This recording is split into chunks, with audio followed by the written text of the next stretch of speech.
ঠিক আছে। জি স্যার।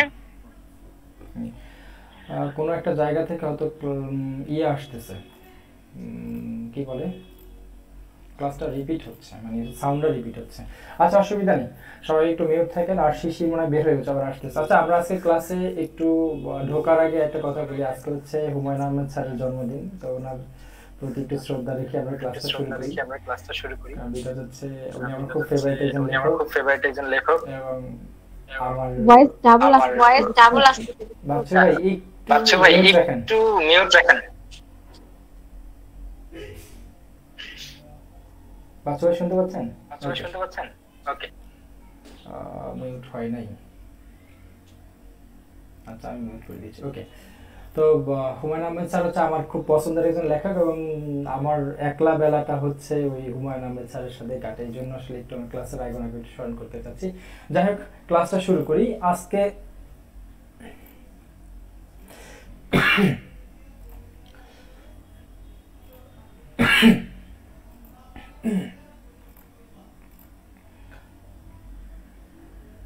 ওকে, আমরা মাইক্রোসফট ওয়ার্ডটা জাস্ট ওপেন করলাম, এটা তো সবাই পারি এখন। তো ওপেন করার পরে আমরা গত ক্লাসগুলোতে হোম মেনুটা দেখেছিলাম। ভাই আমি শুনতে পাচ্ছি না। আপনি শুনতে পাচ্ছেন না? এখন কি শুনতে পাচ্ছেন? এখন শুনতে পাচ্ছি, বাট আমি মিউট করলে আমি নিজেও শুনি না। আচ্ছা, আপনি মিউট করলে শুনুন। তাহলে আপনি ওই যে যেখান থেকে ঢুকছেন ওইখানে উপরে দেখেন সাউন্ডের একটা আইকন আছে। ওই আইকনের উপর ক্লিক করে আপনি এটাকে স্পিকার করে দেন, হয়তো ফোন দেওয়া আছে। এটা স্পিকার করা আছে। স্পিকারই করা আছে, তাহলে তো শুনতে পারার কথা। আচ্ছা, একটু স্ক্রিন শেয়ার করেন তো।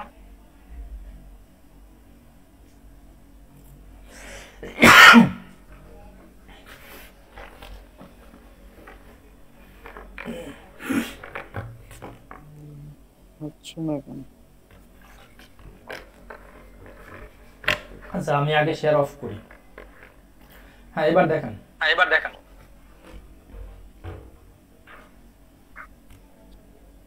Speaker on. হ্যাঁ, এখন কি ঠিক আছে? এখন ঠিক আছে, বাট এখন কি রিপিট হয়? আমার ভয়েস যায় না? রিপিট, আপনার কথা আসছে কিন্তু রিপিটও হচ্ছে। অফ করলেই তো আমি আর শুনতে পাই না। আচ্ছা, তাহলে আপনি কেটে দিয়ে আবার ঢোকেন ভাই, কষ্ট করে, একটু কষ্ট করেন। হ্যাঁ,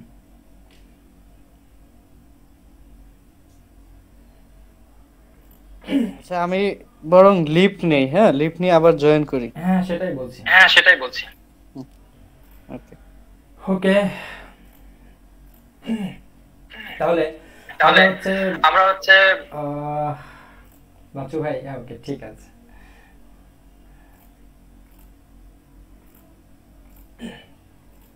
ওকে, স্ক্রিন দেখা যাচ্ছে? হ্যাঁ। ওকে, তাহলে আমি মাইক্রোসফট ওয়ার্ডের একটা ডকুমেন্ট ওপেন করি। ডকুমেন্ট ওপেন করার পরে আমরা এর আগের ক্লাসগুলোতে বাচ্চু ভাই, হ্যাঁ ভাইয়া, সাউন্ড তো রিপিট হচ্ছে। আচ্ছা, একটু মিউট থাকেন তো দেখেন তো কি হয়। ওকে, আমি তো মিউট হচ্ছে না। আচ্ছা, আমি মিউট করে দিচ্ছি। ওকে, এবার দেখেন, আমরা হচ্ছে মাইক্রোসফট ওয়ার্ডের একটা ডকুমেন্ট ওপেন করলাম। তো এর আগের ক্লাসগুলোতে আমরা ফাইল মেনু এবং হোম মেনু সম্বন্ধে জেনেছি। আর আজকে আমাদের ইনসার্ট মেনুটা জানার কথা, কিন্তু আমি ইনসার্ট মেনুটা এখন দেখাতে চাচ্ছি না।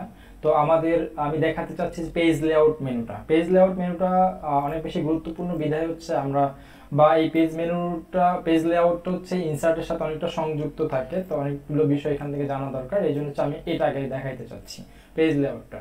তো পেজ লেআউটে যদি আমি ক্লিক করি, দেখেন পেজ লেআউট ট্যাবটাকে আমরা তিনটা ভাগে ভাগ করি। তো তিনটা ভাগে ভাগ করলে প্রথম যে অংশটা আছে সেটা হচ্ছে পেজ সেটআপ, প্যারাগ্রাফ এবং অ্যারেঞ্জ। একটু এক মিনিট।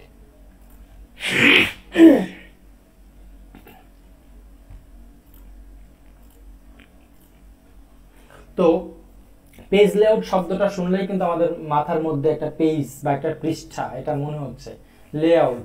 এখন এই পেজ লেআউট হচ্ছে আমরা যে পেজটাতে লিখবো, যে পৃষ্ঠাটাতে লিখবো, সেই পৃষ্ঠাটা আমরা কিভাবে সাজাবো, এটার সাইজ কতটুকু হবে, এটার মার্জিন কতটুকু হবে, এইগুলোই হচ্ছে মূলত পেজ লেআউটের কাজ। তো এটা খুবই গুরুত্বপূর্ণ। আপনি যখনই কাজটা শুরু করবেন, আপনি যখনই একটা ডকুমেন্ট ওপেন করবেন, কাজটা শুরু করার আগে আপনি পেজ লেআউটটা প্রথমত সেভ করবেন। আমরা এই ডকুমেন্টটাকে আগে সেভ করি।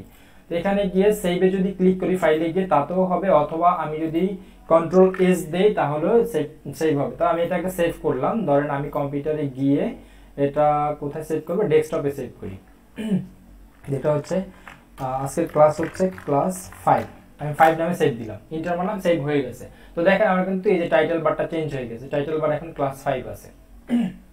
তো এখন পেজ লেআউটে আসলাম। এখন পেজ লেআউটে আসার পর আমার পেজটা সেভ করার পরে আমার প্রথম কাজ হচ্ছে আমার পেজটাকে সাজানো, আমার পেজটা কতটুকু হবে।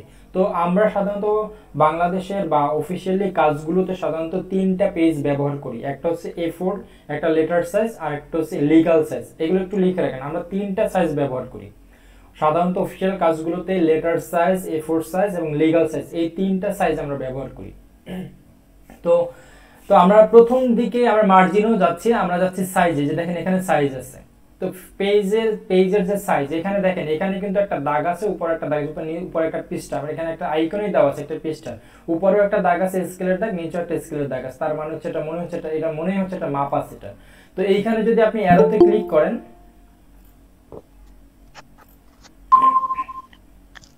আচ্ছা A4 আমার একটা কোশ্চেন ছিল। হ্যাঁ শিওর।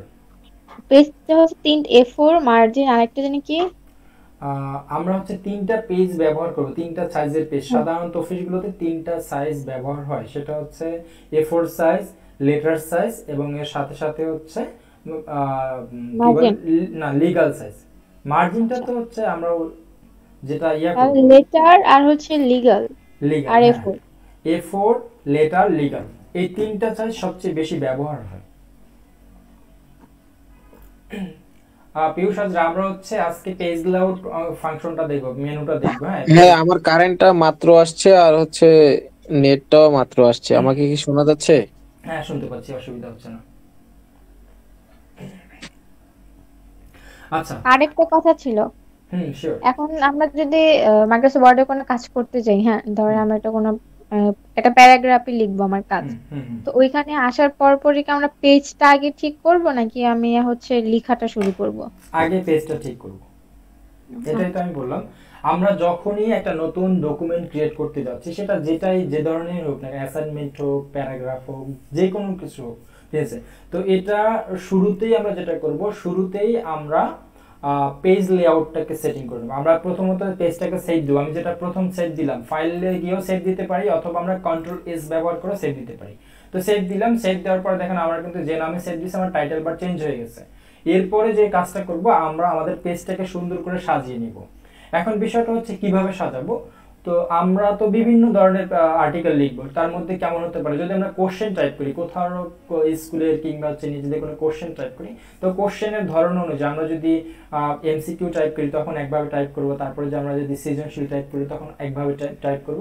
তো এইগুলো হচ্ছে আমি পেজটা এখন বেসিক যেটা সেটা দেখাচ্ছি। আর ওই কাজগুলো আমরা যখন মোটামুটি সবগুলো ট্যাব সম্বন্ধে আমাদের ধারণা হয়ে যাবে, তখন আমি অ্যাডভান্স লেভেলের ক্লাসগুলো করব। হ্যাঁ তাহলে দেখেন আমি পেজ লেআউটে আসলাম। পেজ লেআউটে আসার পরে আমি এখন যে কাজটা করব, সেই কাজটা আমি কোন পেজে সেটআপ দিব বা কোন পেজে প্রিন্ট করব এই কাজটাকে, তো সেটা আমার একটু জানতে হবে এবং পেজের সাইজগুলোও জানতে হবে। তো এখানে যদি আমি ক্লিক করি, দেখেন এখানে ক্লিক করার পরে এখানে সিএম আছে। আমি একটু যদি সিএমটাকে চেঞ্জ করে ইঞ্চিতে করে নিয়ে আসি, তাহলে সেক্ষেত্রে কিভাবে করব, আমরা ফাইলে যাব, অপশনে যাব, অপশনে গিয়ে হচ্ছে অ্যাডভান্সে যাব। এটা আপনাদের আপাতত শেখার দরকার নেই, আমি জাস্ট করে দিচ্ছি। এইটা আমি যখন আমাদের ট্যাবগুলো শেখা হয়ে যাবে তখন অ্যাডভান্স লেভেলের ক্লাসগুলোতে এটা দেখাবো।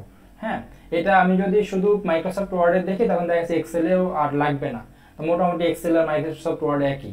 তো এখান থেকে আমি যাব হচ্ছে ডিসপ্লে সেটিংয়ে। এই যে ডিসপ্লে সেটিং, এখন আমি কিসে ভিউ করব, ইঞ্চিতে। এখানে সেন্টিমিটার দেওয়া ছিল, সেন্টিমিটার চেঞ্জ করে আমি ইঞ্চি করে দিলাম। এখন দেখেন দাদা কোন জায়গা থেকে কি কাজ করেছেন একটু যদি বলতেন। আমি জাস্ট হচ্ছে অনেক সময় দেখা যাচ্ছে কি আমাদের পেজের সাইজগুলো এখন কিন্তু ইঞ্চিতে আছে, এটা ছিল সেন্টিমিটার, আমি সেন্টিমিটার চেঞ্জ করে আমি আবার দেখাচ্ছি। হ্যাঁ, অ্যাডভান্স এটা আমি জাস্ট চেঞ্জ করছি, তারপর দেখাচ্ছি। আমরা যখন প্রথম মাইক্রোসফট ওয়ার্ডটা ইনস্টল করি তখন অনেক সময় এটা বাই ডিফল্ট ভাবে সেন্টিমিটার থাকে, এটার হিসাবটা সেন্টিমিটার থাকে। এখন দেখেন এই যে আমি যখন পেজের সাইজে ক্লিক করি তখন দেখা যাচ্ছে 21.5 মানে 21.59 সেন্টিমিটার ইনটু 27.94 সেন্টিমিটার। তো আমরা সাধারণত সেন্টিমিটারের হিসাবের চেয়ে আমার কাছে মনে হয় যে এনসির হিসাবটা আমরা ভালো বুঝবো, ঠিক আছে? তো সেজন্য আমরা এখানে সেন্টিমিটার না, আমরা এটা রাখবো হচ্ছে ইঞ্চিতে। তো ইঞ্চিতে রাখার জন্য ফাইলে ক্লিক করে অপশনে ক্লিক করে অ্যাডভান্সে গিয়ে আমরা যাব একটু নিচের দিকে গেলে আমরা পাবো হচ্ছে ডিসপ্লে সেটিং। এই যে ডিসপ্লে সেটিং। হ্যাঁ, এই ডিসপ্লে সেটিং থেকে এখানে দেখেন শো মেজারমেন্ট ইন ইউনিটস, আমরা এই মেজারমেন্টটা কিসে শো করাবো, কোন ইউনিটে শো করাবো। তাহলে সেক্ষেত্রে সেন্টিমিটার ছিল, আমরা ইঞ্চি করে দিলাম, ইঞ্চি করে ওকে দিলে এখন দেখেন এখানে কিন্তু এই যে ইঞ্চিতে চলে আসছে। বুঝতে পারছেন? এটাই ছিল মূলত এই কাজটা। তো এখন বিষয়টা হচ্ছে আমাদের যে পেজগুলো, যে A4 সাইজের পেজটা কতটুকু, এই লেটার সাইজের পেজটা কতটুকু, এটা আমরা জানা উচিত। এখন দেখেন লেটার সাইজটা এখানে কিন্তু বাই ডিফল্ট ভাবে লেটার দেওয়া আছে, লেটারের সাইজ হচ্ছে 8.5 ইঞ্চি ইনটু 11 ইঞ্চি, অর্থাৎ 8.5 থেকে 8.5 ইঞ্চি হচ্ছে এটার আপনার কি বল ওয়াইড মানে দৈর্ঘ্য, আর 11 ইঞ্চি হচ্ছে প্রস্থ মানে উচ্চতা। হ্যাঁ, উচ্চতা 11 ইঞ্চি। এখন এখানে আমি যদি এই সংখ্যাটাই লিখি, এখানে যদি এই সংখ্যাটা 8.5 ইনটু যদি দেই, ইনটু দিলাম, তারপর হচ্ছে 11। এখন আপনাকে যদি বলা হয় যে আপনি 8.5 ইনটু 11 এই রেশিওতে একটা পেজ নিয়ে তারপর কাজ করবেন। এখন আপনাকে তো বুঝতে হবে আসলে কোনটা উচ্চতা আর কোনটা প্রস্থ, এটা তো বুঝতে হবে। এখন বর্ষা, এটা আমরা কিভাবে বুঝবো বলতে পারবেন? না। আচ্ছা, একটা জিনিস সবাই খেয়াল করেন, যদি কখনো কোনো সাইজ আপনাকে বলা হয় যে এই সাইজের উপরে কাজ করবেন, সাইজটা তো দুই দিকেই হবে, যে কোনো পৃষ্ঠার সাইজ দুই দিকে হবে, একটা হচ্ছে উচ্চতা হবে আর একটা প্রস্থ হবে। তো উচ্চতা কোনটা আর প্রস্থ কোনটা এটা চেনার জন্য যে সংখ্যাটা প্রথমবার বলবে, যে সংখ্যাটা ভালো করে খেয়াল করেন, যে সংখ্যাটা প্রথমবার বলবে সেটা হচ্ছে প্রস্থ। ওকে, যে সংখ্যাটা প্রথমবার বলবে সেটা প্রস্থ, আর যে সংখ্যাটা পরে বলবে সেটা হচ্ছে দৈর্ঘ্য। ওকে, তাহলে এইটা হবে উইড, WIDTH, এটা উইড, আর এটা হচ্ছে হাইট, ACIGST। ওকে, এটা হচ্ছে হাইট। তাহলে বুঝতে পারছেন বিষয়টা এখন? হ্যাঁ। আচ্ছা, ওকে, তাহলে আমরা একটু আবার বলি, যে সংখ্যাটা প্রথমবার বলা হবে সেটা হচ্ছে উইড বা প্রস্থ, আর যে সংখ্যাটা পরে বলা হবে সেটা হচ্ছে উচ্চতা। ওকে, তাহলে আমাদের লেটার সাইজের উচ্চতা মানে দৈর্ঘ্য এবং প্রস্থ হচ্ছে, প্রস্থ এবং দৈর্ঘ্য হবে, প্রস্থ হচ্ছে 8.5 আর মানে দৈর্ঘ্য হচ্ছে 11 পয়েন্ট। হ্যাঁ, তো এটা হচ্ছে আমাদের A4 লেটার সাইজ। আর A4 সাইজটা সবচেয়ে বেশি ব্যবহার হয়, এটা আমার মনে হয় যে সারা বিশ্বে সবচেয়ে বেশি ব্যবহার হয় A4 সাইজ। তো A4 সাইজের সাইজ হচ্ছে 8.27 ইনটু 11.69, এটা আমাদের জানা দরকার, এটা একটু মুখস্থ করবেন। আর এখানে তারপর লিগ্যাল সাইজটা আছে, লিগ্যাল সাইজটা হচ্ছে 8.5 ইঞ্চি বাই এটা হচ্ছে 14 ইঞ্চি, এটা একটু অনেক লম্বা হয়, যখন অনেক বড় ডকুমেন্ট ক্রিয়েট করতে হয় তখন আপনারা লিগ্যাল সাইজটা নিয়ে নেবেন। লিগ্যাল সাইজটা হচ্ছে, আমরা স্টাম্প দেখছি না, স্টাম্প বিভিন্ন সময় যে স্টাম্পে সাইন করে তারপর অনেক কিছু করে, এটা হচ্ছে লয়াররা ইউজ করে বা আমাদের যে কোনো ইসের জন্য আমরা ব্যবহার করি। তো এইটাই হচ্ছে মূলত মানে স্টাম্প সাইজটা হচ্ছে লিগ্যাল সাইজ। তো স্টাম্পে যদি কখনো কোনো কিছু প্রিন্ট করতে চান তখন আপনারা লিগ্যাল সাইজটা নিয়ে নেবেন। হ্যাঁ, তো এখান থেকে আমি ধরেন A4 সাইজটা নিলাম। এখন ধরেন আপনার কাজগুলো বেশিরভাগ সময়ই A4 সাইজে হয়, বেশিরভাগ না, আপনি যখন অফিসিয়াল কাজ করবেন তখন এই কাজগুলো আপনার A4 এ লিখতে হবে। তো A4 এ লিখতে গেলে তখন হচ্ছে আপনি এটাকে বাই ডিফল্ট করে নিতে পারেন। এমনিতে নর্মালি যখন আপনি মাইক্রোসফট ওয়ার্ড ইনস্টল করবেন তখন আপনার এটা এই লেটার সাইজে থাকবে। তো লেটার সাইজ থাকলে আপনি এটাকে বাই ডিফল্ট কিভাবে করবেন দেখেন, এই যে নিচের দিকে মোর পেপার সাইজ আছে, মোর পেপার সাইজ যদি ক্লিক করি এখান থেকে আমি দেখেন এই যে আমি এখানে পেপারের সাইজে দেখেন পেপার সাইজ আমি কোনটা দিব, লিগ্যাল, স্টিমেন্ট, মানে এখানে অনেক কিছু আছে। তো আমি A4টাকে সিলেক্ট করলাম, সিলেক্ট করার পরে আমি যদি এটাকে সেট অ্যাজ ডিফল্ট করে দিই, যে দেখেন আমি এখানে ওকে দিলে এখন যে রানিং পেজটা আছে সেটা হবে, আর যদি সেট অ্যাজ ডিফল্ট করে দেই তাহলে এই পেজটা আমি যতবার মাইক্রোসফটের ডকুমেন্ট ক্রিয়েট করব ততবারই এই সাইজে এটা হবে, মানে এই সাইজটা বাই ডিফল্ট হয়ে যাবে। আমি সেট অ্যাজ ডিফল্ট দিলাম, এরপরে আপনাকে একটা ইয়ে দিচ্ছে যে আপনি কি এটা সবগুলো পেজেই করতে চাচ্ছেন নাকি এখন এটা করতে হবে, আপনি এটা ইয়েস করে দিবেন। ইয়েস করে দিলে দেখবেন যে এটা বাই ডিফল্ট হয়ে যাবে। তো আমি এটা কেটে দিলাম, হ্যাঁ এই পেজটা কেটে দিলাম। আমি যদি আর একটা পেজ এখান থেকে ওপেন করি তাহলে দেখেন কি হয়। আমি ওপেন করলাম, ওপেন করার পরে এখন দেখেন আমি যদি পেজ লেআউটে গিয়ে পেজের সাইজটা দেখি, এখানে ক্লিক করে দেখেন আমার কিন্তু এই A4 সাইজটা কিন্তু এখানে সিলেক্ট করা আছে। তো আমরা যে কোনো কাজ A4 সাইজে করে নিব। হ্যাঁ, এরপরে আমি একটু বাম দিকে যাই, এরপরে আছে ওরিয়েন্টেশন। ওরিয়েন্টেশনটা কি?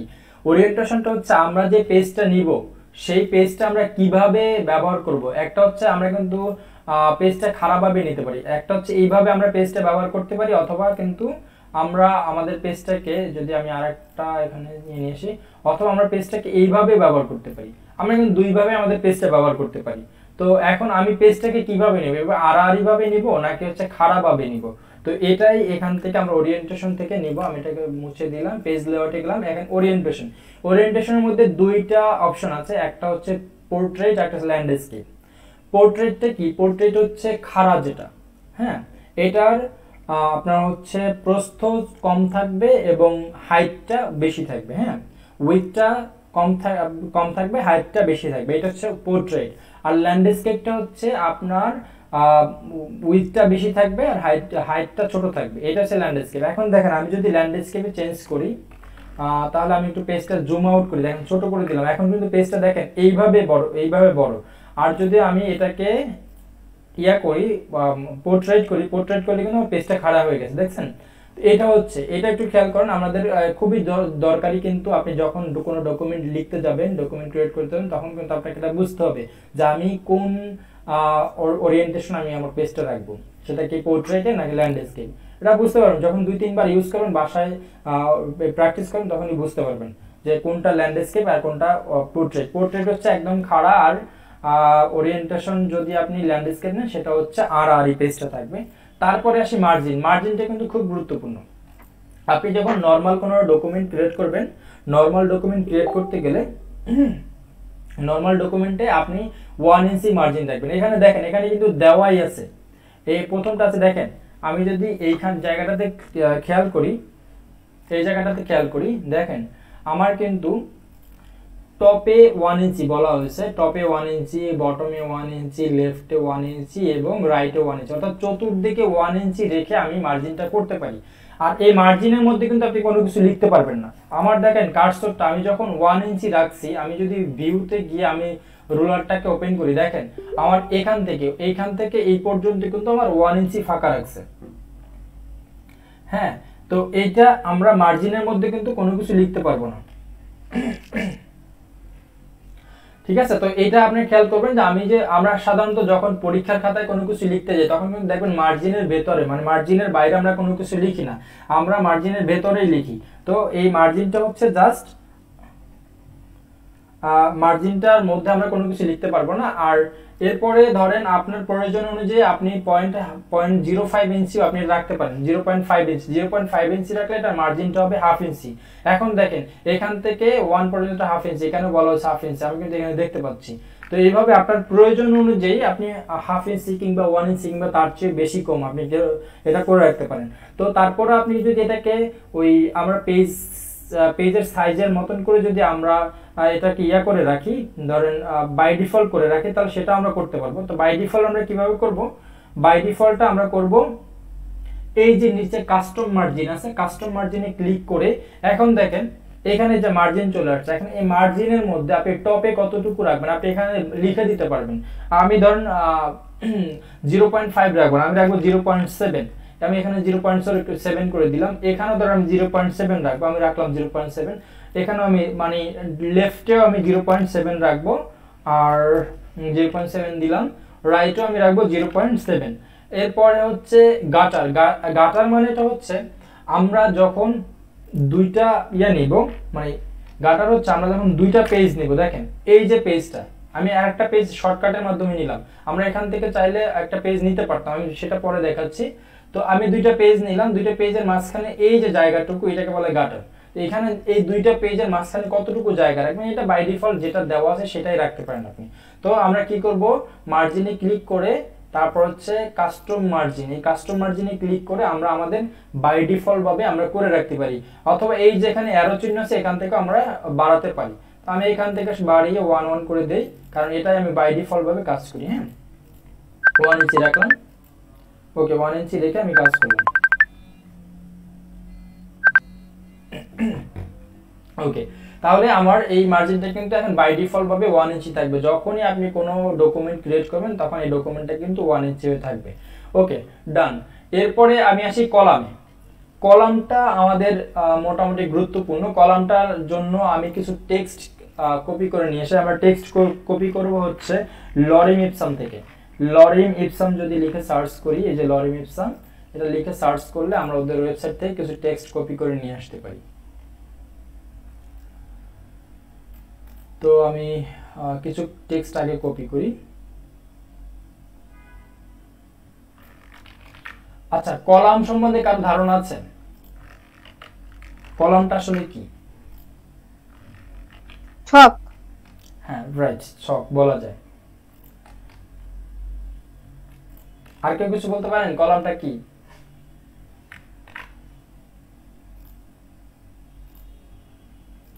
কলাম সম্বন্ধে আর কোনো কিছু বলতে পারবেন কেউ?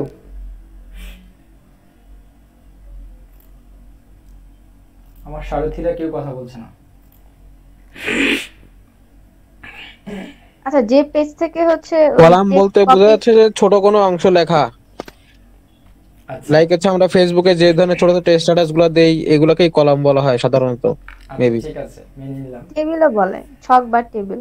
আচ্ছা, ঠিক আছে। হ্যাঁ, বর্ষা, আপনার কি জন্য একটা কোশ্চেন ছিল?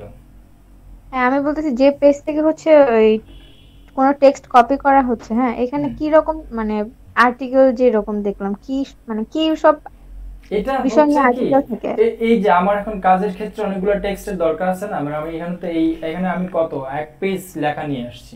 তো আমার এখন এই যে মানে এটা জাস্ট হচ্ছে আমার টেক্সটের দরকার আছে, জাস্ট এই জন্য টেক্সটগুলো নিয়ে আসছি, এখানে আর কোনো কিছু নাই। ঠিক আছে, এটা জাস্ট আমি টেক্সটগুলো নিয়ে আসছি, আর কিছু না।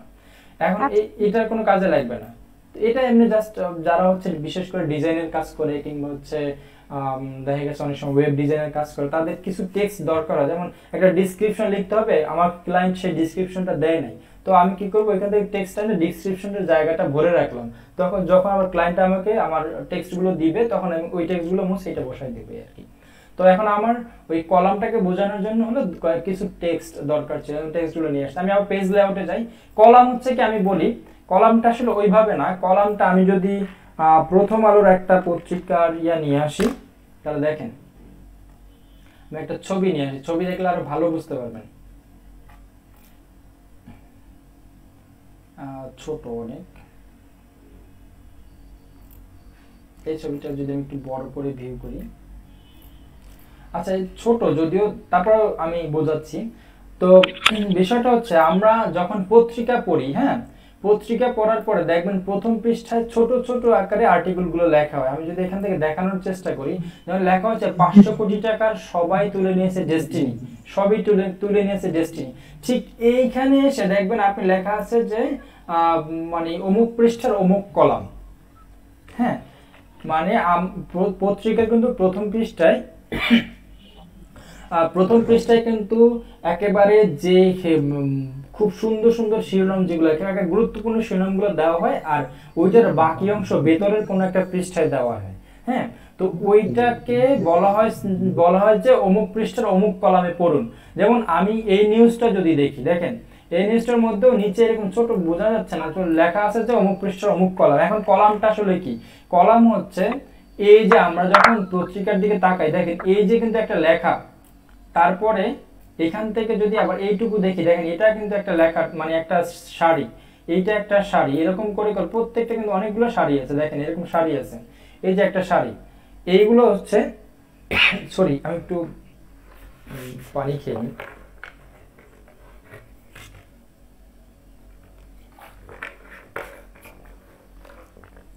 এখন এইগুলো হচ্ছে মূলত এক একটা কলাম, হ্যাঁ, অর্থাৎ একটা পেজের মধ্যে লেখাগুলোকে ভাগ করা হচ্ছে মূলত কলাম। তো আমি কিভাবে সেটা ভাগ করবো, এখন যদি প্র্যাকটিক্যালি দেখি, এই যে লেখাগুলোকে আছে, এই লেখাগুলো কিন্তু এখন একটা কলামে আছে, দেখেন একটা সারিতে আছে। আমি যদি চাই এই লেখাগুলোকে দুইটা সারি করবো, সেইটা কিভাবে করব, এই কলামে ক্লিক করে এখানে দেখেন 1 এ, দেখেন প্রথমটা কিন্তু 1 এ সিলেক্ট আছে, আমি যদি 2 এ ক্লিক করি, দেখেন এবার বুঝতে পারছেন কলামটা কি? হ্যাঁ, এইটা হচ্ছে মূলত কলাম। এখন আমরা যখন সৃজনশীল কোশ্চেন টাইপ করব, তো সৃজনশীল কোশ্চেন টাইপ করলে আমরা সাধারণত ল্যান্ডস্কেপ নিয়ে কাজ করি, ল্যান্ডস্কেপ নিলাম, কিংবা হচ্ছে বই যখন কোনো বই টাইপ করব, হ্যাঁ, বই টাইপ করতে গেলে দেখেন আমাদের কিন্তু এরকম দুইটা পৃষ্ঠা টাইপ করতে, মানে এই পাশ ও পাশ। এখন যদি আমি ছোট করি তাহলে দেখতে বুঝতে পারবেন, দেখেন এখন কিন্তু বোঝা যাচ্ছে যে এই পাশ আর ও পাশ। তো এইটা হচ্ছে মূলত কলাম। এখন যদি কলামে গিয়ে আমি 3 কলাম করি, এখন দেখেন এরকম আরো কলাম হয়ে গেছে। আমি যদি 4 কলাম করি, তো এখানে মোর কলামে যাই, মোর কলামে যাওয়ার পরে এখানে দেখেন আমার এখানে নাম্বার অফ কলাম 3 দেওয়া আছে। আমি যদি 4 করি, 4 করে দিয়ে যদি ওকে দিই, দেখেন আমার কলাম কিন্তু 4টা হয়ে গেছে। এইটি হচ্ছে মূলত কলাম। বোঝা গেছে? জি। আচ্ছা, ওকে, এটা হচ্ছে কলাম। তো আমাদের প্রয়োজন অনুযায়ী আমরা কিন্তু আমাদের এখান থেকে কলামগুলো নিয়ে নিতে পারি। তো এখানে 1 কলাম আছে, 2 কলাম আছে, 3 কলাম আছে, তারপর আছে লেফট আর রাইট আছে।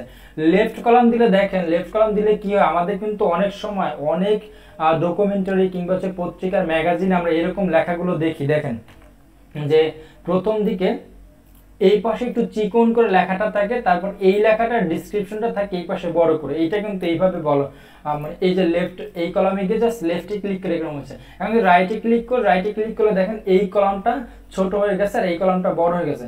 আপনি চাইলে এই কলামগুলো আপনি বাই ডিফল্ট যেটা দেওয়া সেভাবে করতে পারেন, অথবা এখান থেকে বড় ছোট করতে পারেন। এই যে দেখেন আমার রুলারের মধ্যে এই যে মানে স্কেলের মধ্যে দেখেন এইখানে একটা দাগ আছে। আমি যখন কার্সরটা এখানে নিলে পরে এখান থেকে কিন্তু আমি ডানে বামে সরাতে পারি। আমি যেভাবে সরাই, দেখেন যেভাবে টান দিই এবার কিন্তু আমি সরাই নিতে পারি। যদিও এটা হবে না, কারণ হচ্ছে লেফট কলামে দেওয়া আছে, আমি এটা উঠাই দিলাম, আমি 2 কলাম করি। এখন দেখেন এখন কিন্তু আমি এটাকে ছোট বড় করতে পারতেছি। এখান থেকে আপনি যতটুকু মনে হয়, যতটুকু মনে হচ্ছে আপনি করে নিতে পারবেন এরকম।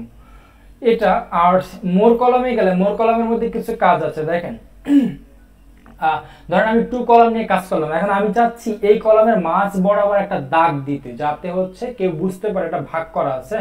এখন যদি এই লাইন বিটুইন দেই, লাইন বিটুইন মানে হচ্ছে দুইটা, আপনি এই টিক মার্কটা উঠাই দেই, এখানে যদি প্রিভিউতে ক্লিক করে চোখ দেন, আমি যখন টিক মার্ক দিচ্ছি দেখেন এখানে তো একটা দাগ হয়ে গেছে, খাড়া দাগ। আমি যখন আবার টিক মার্ক উঠাই দিচ্ছি নাই, তাহলে আমি একটু প্র্যাকটিক্যালি দেখি, ওকে দিলাম, ওকে দেওয়ার পরে দেখেন আমার কিন্তু এই দুইটা কলামের মাঝখানে একটা দাগ হয়ে গেছে। এটা আমরা এভাবে করতে পারি, মানে আমরা জাস্ট দুইটা কলামকে বোঝানোর জন্য করতে পারি। এটা হচ্ছে কলামের কাজ। বুঝতে পারছেন আমরা? এই দাগটা কোথায় ঠিক দিলেন? দাগটা হচ্ছে আমরা এই কলামে যাওয়ার মোর কলামসে যাব। হ্যাঁ, মোর কলামসে যাওয়ার পরে এইখানে একটা চিহ্ন আছে, যে আর এখানে একটা অপশনও আছে, সেটা হচ্ছে লাইন বিটুইন। লাইন বিটুইন মানে হচ্ছে দুইটা লাইনের মাঝখানে একটা দাগ ক্রিয়েট করা, হ্যাঁ, একটা খাড়া দাগ ক্রিয়েট করা। তো সেটা আমরা কিভাবে করব, এখান থেকে যদি আমি টিক মার্কটা উঠাই দেই, এরপরে যদি ওকে দেই, দেখেন আমার কিন্তু এই দুই কলামের মধ্যে কোনো নাই, কোনো দাগ নাই। তারপরে আমি যদি আবার কলামে যাই, ভাই একটা কথা ভাই, হ্যাঁ শিওর, ধরেন আপনি আমাকে একটা ফাইল পাঠাইছেন, কোন জায়গা থেকে দাগ দিয়েছেন, এই দাগটা তোলা যাইতেছে না, তখন আমি সেই ক্ষেত্রে কি করব? হ্যাঁ, এইভাবেই দাগটা যদি কলামের মাঝখানে হয় তাহলে দাগটা এইভাবেই করা হবে। এই কলামসে গিয়ে মোর কলামস, তারপরে সে এইখানে একটা টিক মার্ক দেওয়া থাকবে, আমি টিক মার্কটা দিলাম, টিক মার্কটা দিয়ে জাস্ট ওকে দিলাম। দেখেন আমার কিন্তু এখানে একটা দাগ হয়ে গেছে। এইটা আপনি কোনোভাবেই এখন কিন্তু সরাতে পারবেন, এটা কোনোভাবে সিলেক্টও করা যাবে না, সরানো যাবে না। তো এটা হ্যাঁ যদি সরাই তাহলে বলছেনই, হ্যাঁ যদি সরাই তাহলে কলামসে যাব, কলামসে যে মোর কলামসে যে জাস্ট হচ্ছে এই লাইন বিটুইন এর যে টিক মার্কটা আছে এটা আমরা তুলে দিয়ে ওকে দিব। দেখেন সরে গেছে। যায় নাই? যায় না এখনো? গেছে এবার। আচ্ছা ঠিক আছে, সিলেক্ট করা লাগবে না, না কোনো কিছু করা লাগবে না। এটা হচ্ছে এই কলামটা যতদূর পর্যন্ত চলবে ততদূর পর্যন্ত। এখন ধরেন আমি আবার দাগটা দিচ্ছি, আমি আবার দাগটা দিচ্ছি, লাইন কলাম এই লাইন বিটুইনে টিক মার্ক দিয়ে ওকে দিলাম, দাগটা চলে আসছে। এখন কিন্তু আমার এই কলামের জায়গায় কিন্তু নিচের এই পৃষ্ঠা কিন্তু আসে নাই। কেন আসে নাই? কারণ হচ্ছে আমার এই লেখাটা এই পৃষ্ঠ মানে এই ভাগে আছে, আমার লেফটে যে কলামটা আছে সেই কলামের মধ্যে আছে। যদি এই লেফট কলামটা এইখানে চলে আসতো, রাইট কলামে চলে আসতো, তাহলে আমি এই লেখাটা টোটালটা কপি করি, হ্যাঁ কপি করে এটার নিচে আমি পেস্ট করি, তাহলে কিন্তু আমার লেখাটা ওই পাশেও চলে যাবে। এবার দেখেন বোঝা গেছে? আমার দুইটা কলামের মধ্যেই যখন লেখা থাকবে তখন মাঝখানে একটা ডিভাইড করে দাগ দিবে। ঠিক আছে, বুঝতে পারছেন? শিশির বুঝেছি ভাই। ওকে, থ্যাংক ইউ। তাহলে একটু আমি সামনের দিকে আগাই। আমি এই কলামগুলো সব উঠাই দিচ্ছি, হ্যাঁ কলামগুলো সরাই দিয়ে আমি একটা কলাম নিয়ে আসতেছি। ওকে, একটা কলাম নিয়ে আসতেছি এবং এটা আমি কি করি, আমি হচ্ছে ওরিয়েন্টেশনটা পোর্ট্রেটে মানে খারাপ হবে এটা রাখি। সরি, এটা হচ্ছে একটা হয়ে গেছে। আমি জাস্ট অল ক্লিক করে আমি ওয়ান কলামে নিয়ে আসি, তারপর এটাকে ওরিয়েন্টেশনে ওয়ান এভাবে দিই। ওকে, আমি ওরিয়েন্টেশনে পোর্ট্রেট করে নিয়ে আসছি। এবার দেখেন, ধরেন আমি লিখতেছি, লিখতে লিখতে আমার কাছে মনে হলো আমি এই পৃষ্ঠায় লেখা এইটুকু লেখার পরে আমি কি করব, আমি আর এখন এই পৃষ্ঠার মধ্যে আর কিছু লিখব না। আমি চাচ্ছি যে এর পরে যে লেখাটা শুরু হবে সেই লেখাটা আমি পরের পৃষ্ঠা থেকে লেখাটা শুরু করব। তো সেটা যদি আমরা করতে যাই, আমরা সাধারণত ইন্টার বাটন প্রেস করে করে নিচে যাব। এটা কিন্তু আমাদের প্রথমত মাথায় চিন্তা আসবে এরকম যে আমি ইন্টার প্রেস করে করে আমাকে নিচে যেতে হবে, কিন্তু না, আমরা এই জায়গা থেকে পেজ ব্রেক করে আমরা নিচে চলে যেতে পারি। মানে আমাদের এখানে কিন্তু এখন দেখেন আমার এখানে পেজ আছে তিনটা পেজ হচ্ছে এটা একটা দুইটা পেজে ফুল, আর 3 নাম্বার পেজটা আছে মাত্র 2 লাইন লেখা আছে। তো আমি চাচ্ছি যে এই 2 লাইনের পরে এই পৃষ্ঠার কিছু না লিখে পরের পৃষ্ঠায় চলে যাব। তো এটা আমরা কিভাবে করব? আমরা সাধারণত যেটা করব, ইন্টার প্রেস করে করে করে আমরা একটা লাইন নিচে যাব। নিচে যেতে যেতে যেতে যেতে হয়তো এক সময় গিয়ে কি হবে, একটা পেজ নতুন একটা পেজ আসবে। দেখেন এই যে একটা নতুন পেজ আসছে, আমার এখানে পেজ চলে আসছে 4। তো আমরা কিন্তু এইভাবে পেজ ব্রেক করব না, আমরা জাস্ট একটা ক্লিকে পেজ ব্রেক করব। সেটা কিভাবে? আমাদের দেখেন এই যে পেজ সেটআপের মধ্যে ব্রেকস আছে, এই ব্রেকসে যদি আমরা ব্রেক মেনুতে যদি এখানে ক্লিক করার পরে এখানে দেখেন অনেকগুলো অপশন আছে। একটা অপশন কি, পেজ ব্রেক। দেখেন প্রথমটা হচ্ছে পেজ মানে হচ্ছে দেখেন এখানে কিন্তু আমি মানে আইকন দিয়ে বুঝিয়ে দিচ্ছি, উপরে একটা পেজ নিচে একটা পেজ, উপরের পেজটা শেষ করে নিচে একটা পেজ এবং মাঝখানে এইটা অ্যারো চিহ্ন দিয়ে বুঝিয়ে দিচ্ছে এখান থেকে ভাঙবেন। তো আমি যদি পেজ ব্রেকে ক্লিক করি, এবার দেখেন আমার কিন্তু পেজ এখানে 4টা হয়ে গেছে, হ্যাঁ পেজ 4টা এবং এই দেখেন পেজ 4টা হয়ে গেছে এবং এইখান থেকে কিন্তু পেজটা ভেঙে গেছে। তাহলে আমরা এক ক্লিকে জাস্ট একটা পেজ নতুন পেজ নিয়ে নিতে পারি। ঠিক আছে, সেটা হচ্ছে আমরা ব্রেকে যাব, ব্রেকে যাওয়ার পর পেজে যদি ক্লিক করি, আমি যদি এখানে রেখে এখন এইখানে কার্সর রেখে যদি পেজে গিয়ে ব্রেকে গিয়ে পেজে ক্লিক করি, দেখেন আমার কিন্তু পেজ এখন 5টা হয়ে গেছে। ঠিক আছে, আরো একটা পেজ ক্রিয়েট হয়ে গেছে। আমি কন্ট্রোল জেড দিয়ে একটু পিছনে যাই। এইভাবে হচ্ছে আমরা নতুন পেজ যে কোনো জায়গা থেকে পেজটা ব্রেক করে নতুন একটা পেজ নিয়ে নিতে পারি। এরপর আছে কলাম করার জন্য আমি আবার একটু কলামটা নেই, 2 কলামসে নেই। হ্যাঁ 2 কলামসের মধ্যে সরি কলামস হয়নি, আমি এটা একটু ল্যান্ডস্কেপ করে নিলে ভালো হবে। আমি 2 কলামস নিলাম, হ্যাঁ 2 কলামস। আচ্ছা ওকে, আমি একটু অল সিলেক্ট করেই নিই 2 কলামস। এখন দেখেন পেজটা ল্যান্ডস্কেপ আছে। আচ্ছা আমার একটু ঝামেলা হচ্ছে হয়তো বা, আমি একটু একদম ল্যান্ডস্কেপ না পোর্ট্রেটই আছে। হ্যাঁ আচ্ছা এক মিনিট, একটু ঝামেলা হচ্ছে। আচ্ছা এই দেখেন আমি এখন ল্যান্ডস্কেপে আছে। তো আমার এখানে কিন্তু এই পেজটা ঝামেলা করতেছে। এখানে আমার 2টা পেজ আছে, এখন 2টা পেজে কিন্তু ল্যান্ডস্কেপ আছে। এখন আমি যদি চাই যে আমি এখানে 2টা কলাম আছে, তো 2টা কলাম আমি একটু ওই মাঝখানের ইয়াটা উঠে ওকে দেই।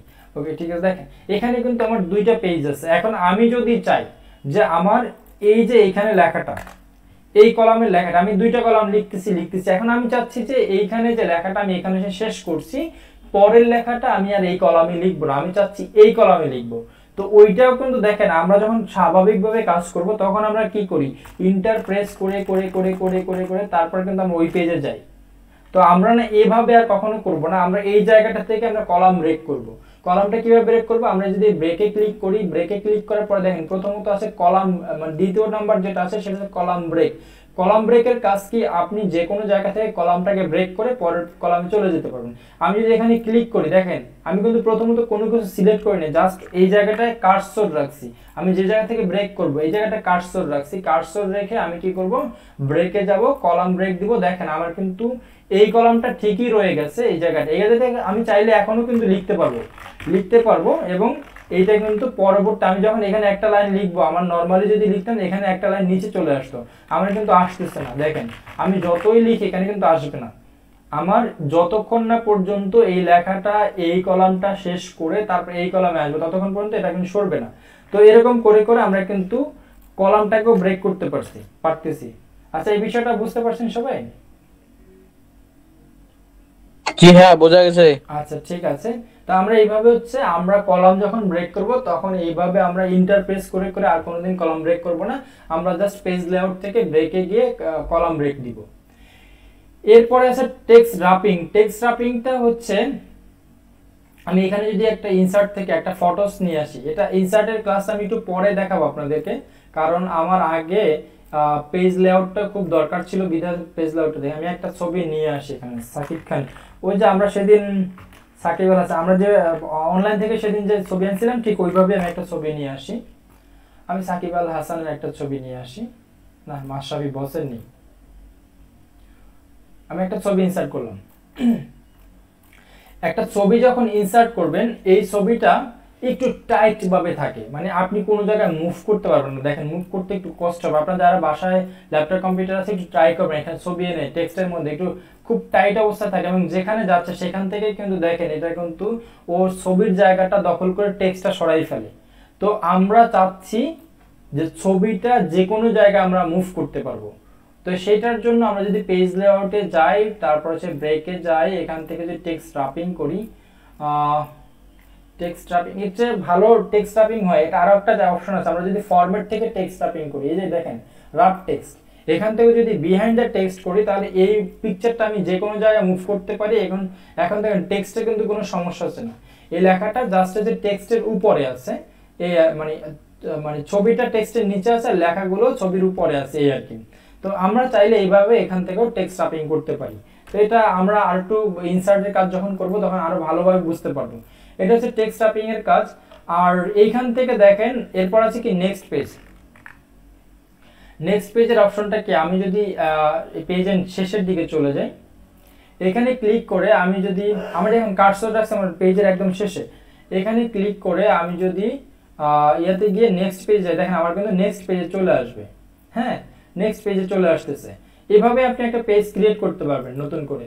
তো এরকম কন্টিনিউ আছে, দেখেন আপনি যেখানে আছেন সেখান থেকে কন্টিনিউ করবেন কিনা, এটা এরকম আছে।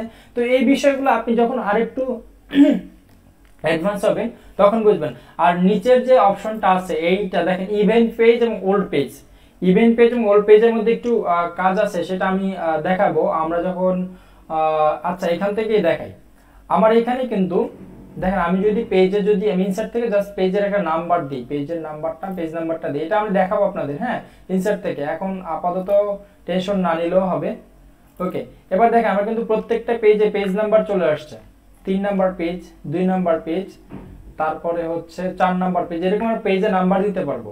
এখন আমি পেজ লেআউটে গিয়ে যদি ব্রেকে যাই, এখন যদি ধরেন আমি এখানে ইভেন্ট পেজ দিই, কোন জায়গা থেকে ব্রেক হলো 4, দেখেন ইভেন্ট পেজ যখন দিলাম আমার কিন্তু এখানে পেজ নাম্বার আছে কত 4, আর এই জায়গাটা হচ্ছে কত 6।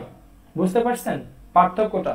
আমরা যখন ইভেন্ট পেজ দিব তখন এইখানে মাঝখানে একটা নাম্বার বাদ দিয়ে তখন নিচে আরেকটা পেজ, ইভেন্ট পেজ মানে জোড় পেজ, জোড়া নাম্বার, হ্যাঁ জোড়া, মানে আমি যখন 2 নাম্বার পেজ যখন মানে 4 নাম্বার পেজ থেকে যখন আমি এটাকে ব্রেক করলাম, 4 নাম্বার পেজ থেকে কিন্তু এটা 6 নাম্বার পেজ হয়ে গেছে দেখেন, তারপর 8 নাম্বার পেজ হয়ে গেছে দেখেন। বুঝতে পারতেছেন? আমি যখন 1 থেকে 3 নাম্বার পেজ পর্যন্ত ঠিকঠাক ছিলাম, এরপর যখন আমি ইভেন্ট পেজ করলাম তখন কিন্তু এটা জোড়া পেজ নাম্বার জোড়া হয়ে গেছে, যেটা জোড় জোড় নাম্বার আসতেছে।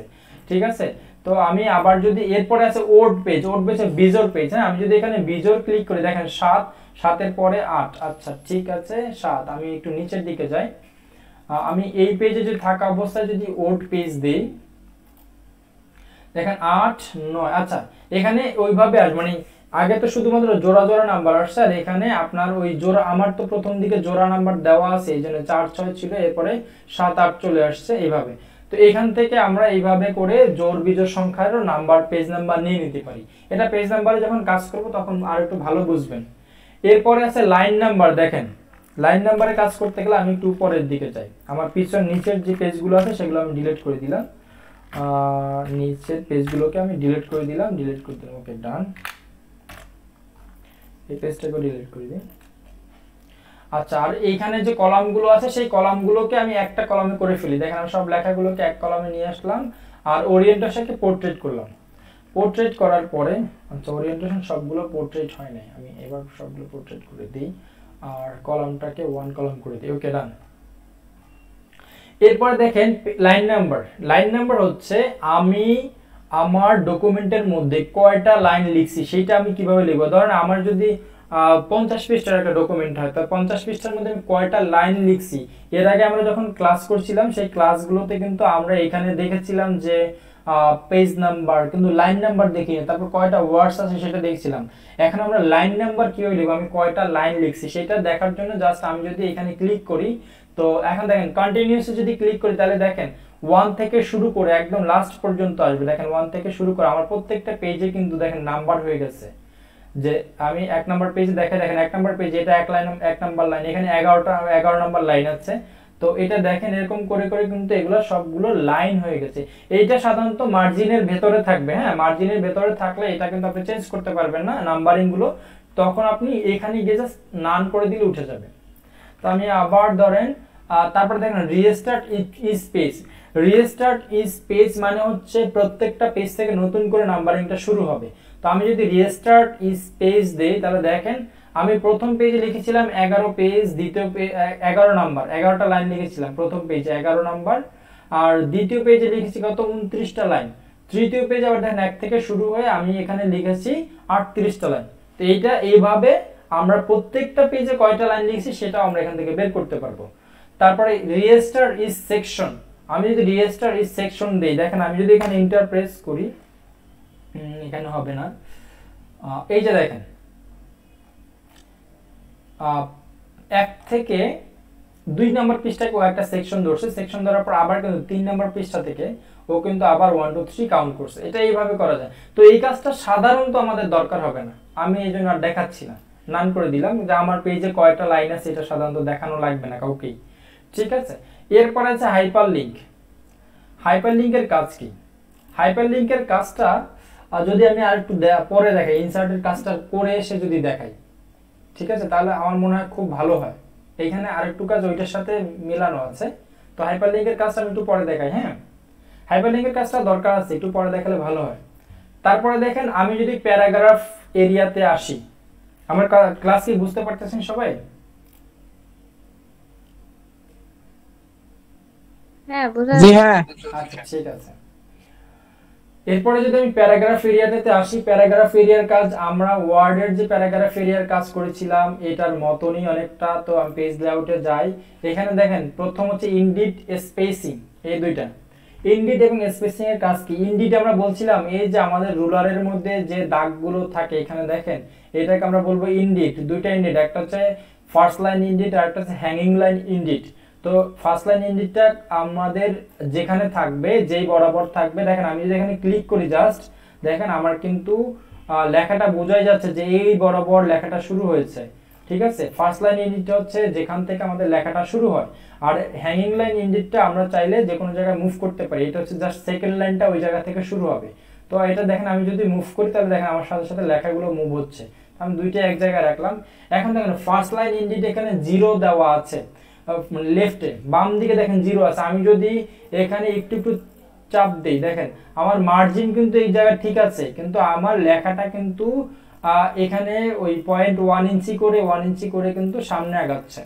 দেখেন আমি যখন বাড়াচ্ছি তখন ডান দিকে যাচ্ছে, আবার যখন কমাচ্ছি বাম দিকে আসতেছে। আমি এখন মার্জিনের বাইরেও নিয়ে যেতে পারবো লেখা, যে মার্জিনের বাইরে নিয়ে গেলাম, ওকে আমি এটা 0-তে রাখলাম। আবার এটা যদি রাইট থেকে যদি আমি একটু বাড়াই দেখেন আমার রাইট থেকে কিন্তু আমি চাইলে এটা মানে ম্যানুয়ালি হাত থেকেও সরাইতে পারি, অথবা আমরা এখানে সাইজ দিয়েও সরাতে পারি, আমি কতটুকু দূরে রাখবো কতটুকু কাছে রাখবো। হ্যাঁ এটা দেখেন তাহলে এটা মোটামুটি 0-তে রাখাই বেটার। জিরোতে রাখাই বেটার। তারপরে দেখেন স্পেসিং, স্পেসিংটা আসলে কি? স্পেসিং হচ্ছে আমার এই যে লেখাগুলো একটা লাইন থেকে আরেকটা লাইনের মধ্যে কতটুকু জায়গা ফাঁকা থাকবে, আবার একটা প্যারাগ্রাফ থেকে আরেকটা প্যারাগ্রাফের মধ্যে কতটুকু জায়গা ফাঁকা থাকবে, এটাই হচ্ছে মূলত স্পেসিং। আমি ধরেন কন্ট্রোল এ দিয়ে সবগুলো সিলেক্ট করলাম, সিলেক্ট করার পরে যদি আমি এখান থেকে বাড়াই অথবা কমাই, দেখেন আমার প্যারাগ্রাফের মধ্যে কিন্তু জায়গা বেড়ে যাচ্ছে, কত পয়েন্ট বাড়তেছে দেখেন। আমি কিন্তু যেখানেই ইন্টার মেরে মানে লাইনটাকে ব্রেক করব, আমার লাইনগুলোকে ব্রেক করব, ধরেন আমি এই রেখাটাকে কোনো একটা জায়গা থেকে ভাঙি, এটাকে এখানে নিয়ে যাই, তো আমি ধরেন এই ইট থেকে লেখাটা ভাঙলাম, লেখাটা ভাঙার পরে জাস্ট ইন্টার মারলে নিচের লাইনে চলে আসবে, চলে আসার পরে এটা কিন্তু একটা প্যারাগ্রাফ হয়ে গেছে। আমরা প্রথম ক্লাসে বলেছিলাম যে যেই জায়গাটা থেকে ইন্টার প্রেস করা হয় অর্থাৎ নিচের লাইনে চলে যাওয়া হয় ওইটাকে বলা হয় প্যারাগ্রাফ। আমাদের এইটুকু হচ্ছে প্যারাগ্রাফ। আমি যদি আরেকটু নিচে যাই, এখান থেকে এই যে রিসার্চ থেকে যদি ভাঙি, তাহলে আমার এইটা একটা প্যারাগ্রাফ, এইটা একটা প্যারাগ্রাফ, আবার নিচেরটা একটা প্যারাগ্রাফ, ঠিক আছে। এখন এই প্যারাগ্রাফের মাঝখানে আমি কতটুকু জায়গা ফাঁকা রাখবো?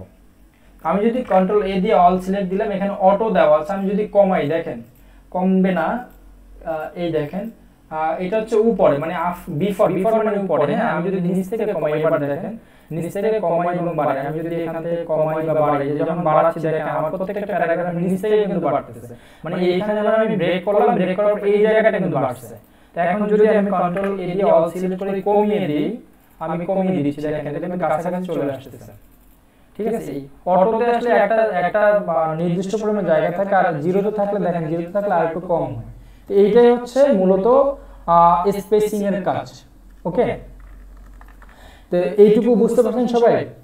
আমাদের পেজ লেআউটের, হ্যাঁ আচ্ছা বুঝতে পারতেছেন সবাই?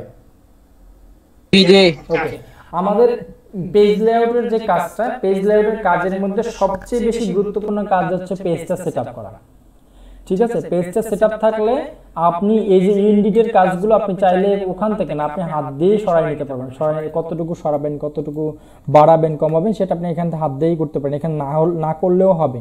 যদি এমনটা হয় যে আপনার কাজটা করতে গেলে আমার ডান দিক থেকে এতটুকু ফাঁকা রেখে তারপর আমার কাজটা করতে হবে, তখন আপনি এখান থেকে চাইলেই এখানে আপনি ইঞ্চিটা আপনার পছন্দ মানে যতটুকু দরকার ততটুকু আপনি ইঞ্চি দিয়ে বা সাইজ দিয়ে আপনি এখান থেকে ফাঁকা করতে পারবেন। তো সাধারণত ওইরকম ফাঁকার খুব একটা দরকার হয় না।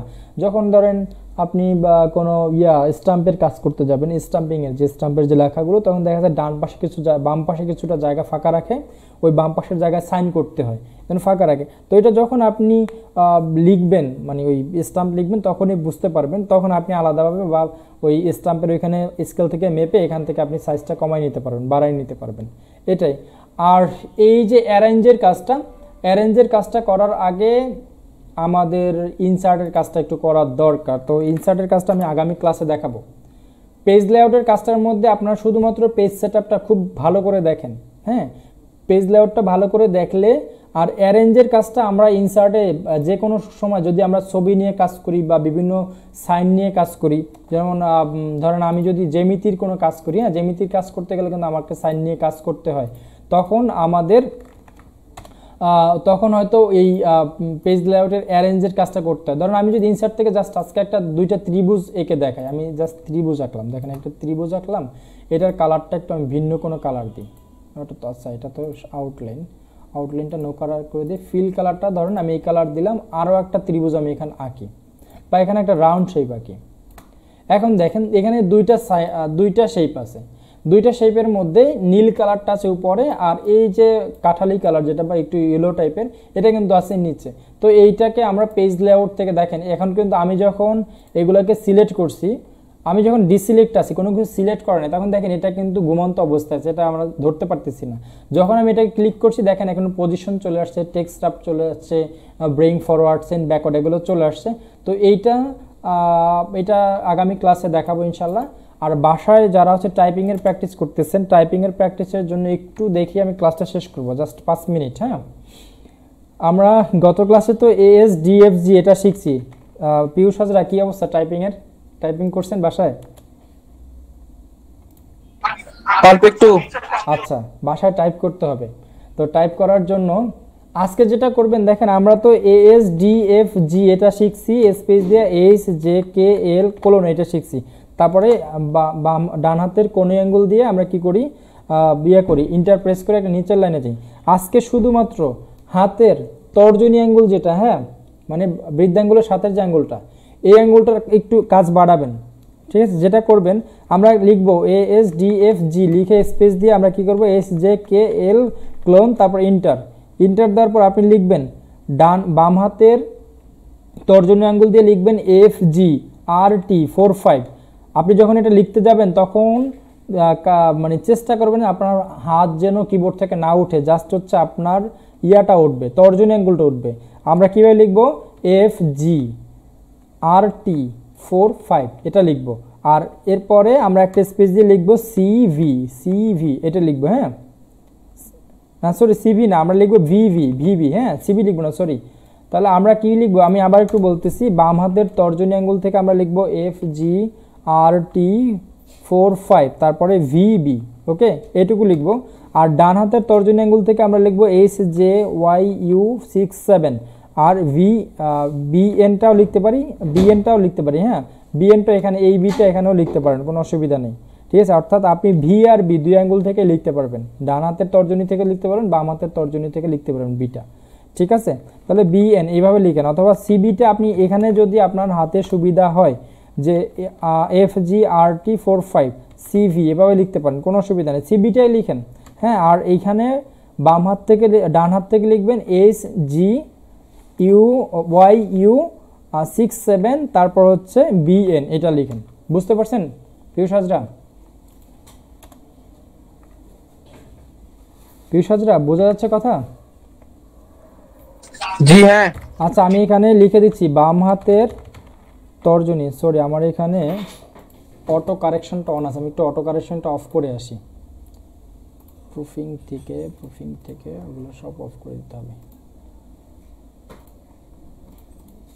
এটা যখন বাংলায় কাজ করতে যাবেন, এগুলো আমি শিখাবো সবগুলো, এগুলো তো খুব দরকার বাংলায় কাজ করতে গেলে। শুধুমাত্র যারা ইংরেজি ভাষা নিয়ে কাজ করবেন তাদের জন্য এটা অটো কারেকশন থাকাটা বেটার, কিন্তু যারা বাংলা নিয়ে কাজ করবেন তাদের জন্য অটো কারেকশন থাকলে খুব ঝামেলা হবে, এটাকে অফ করে দিতে হবে। এটা শিখাই দিব না কীভাবে করতে হয়, আমরা একটু আগের কাজগুলো, আমাদের বেসিক কাজগুলো শিখি।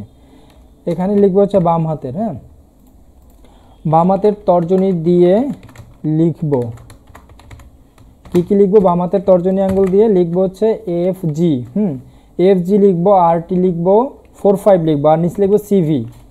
আর ডান হাতের তর্জনী দিয়ে কি লিখবো, ডান হাতের তর্জনী দিয়ে লিখবো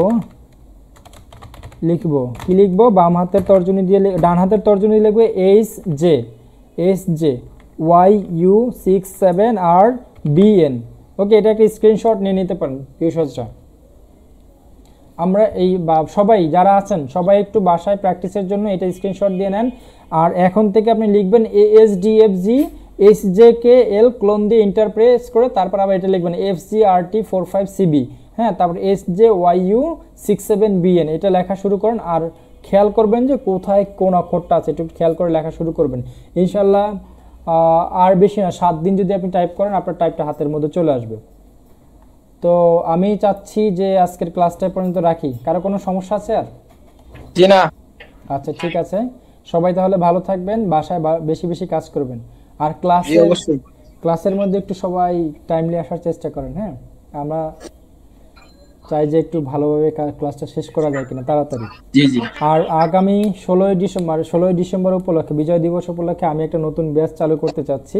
মাত্র 1600 টাকা কোর্স ফি, 600 টাকা রেজিস্ট্রেশন ফি আর 1000 টাকা কোর্স ফি।